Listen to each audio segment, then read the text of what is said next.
মেয়েদেরকে বেপর্দা করে তোমার সামনে উপস্থাপন করে দিয়েছে, ফ্রি মিক্সিং।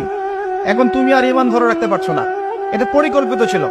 কারণ আল্লাহ পাক বলেছেন যুজ্জিনা লিন-নাস হুব্বুশ শাহাওয়াতি মিনান নিসা, মানুষের জন্য সবচেয়ে যে আকর্ষণীয় বিষয়গুলো তার মধ্যে এক নাম্বার হচ্ছে মহিলা, মানে মেয়ে, নারী জাতি।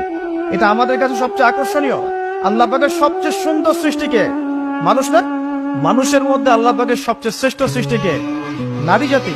আল্লাহ পাক তাদেরকে সুন্দর করে সৃষ্টি করেছেন, তাই নয় কি?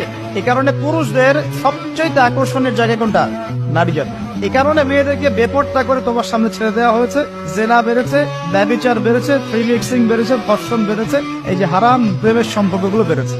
যুবকেরা তাদের জীবনের উদ্দেশ্য ভুলে গেছে। আমার কথা কি বুঝতে পারছেন? আচ্ছা, এটা এক নাম্বার। দুই, মাদক। মাদক, যুবকদের সামনে মাদকের সহজলভ্যতা। চাইলেই হাত বাড়ালেই মাদক, হাত বাড়ালেই ইয়াবা, হাত বাড়ালেই ফেন্সিডিল, হাত বাড়ালেই হেরোইন, তাই না? কথা ঠিক না বেটে? যদি